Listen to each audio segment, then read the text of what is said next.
আসন্ন জাকসু নির্বাচন ঘিরে জমজমাট জাহাঙ্গীরনগর বিশ্ববিদ্যালয় ক্যাম্পাস। প্যানেল প্রার্থীদের পাশাপাশি জনপ্রিয়তার শীর্ষে আছেন স্বতন্ত্র প্রার্থীরা। নির্বাচন ঘিরে প্রচারণায় ব্যস্ত সময় পার করছেন তারা।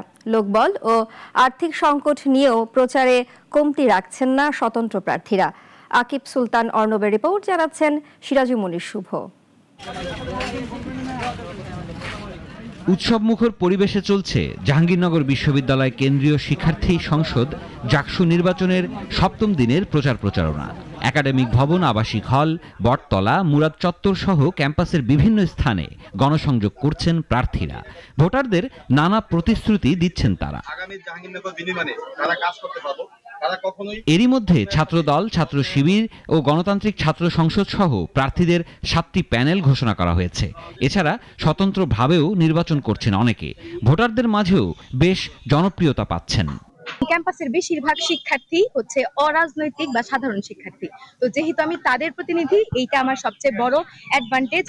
স্বতন্ত্র প্রার্থীরা বলছেন, ক্যাম্পাসের অধিকাংশ শিক্ষার্থী অরাজনৈতিক হওয়ায় তাদের প্রতিনিধিত্ব করায় ভালো সাড়া পাচ্ছেন।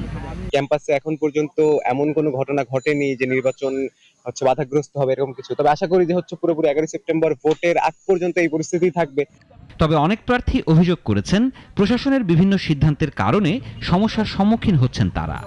জাহাঙ্গীরনগর বিশ্ববিদ্যালয় শিক্ষার্থী সংসদ যে নির্বাচন পরিষদ আছেন, তারা লেভেল প্লেইং ফিল্ডটা সঠিকভাবে মূল্যায়ন করতে পারেন নাই। তো আমার মতো যারা একদম স্বতন্ত্র প্রার্থী আছেন, যাদের বামে ডানে উপরে নিচে কেউ নাই, তাদের প্রেক্ষাপটে নির্বাচনী প্রচারণা থেকে শুরু করে সকল ক্ষেত্রে বিভিন্ন ধরনের হ্যাসেল ভয় চলছে।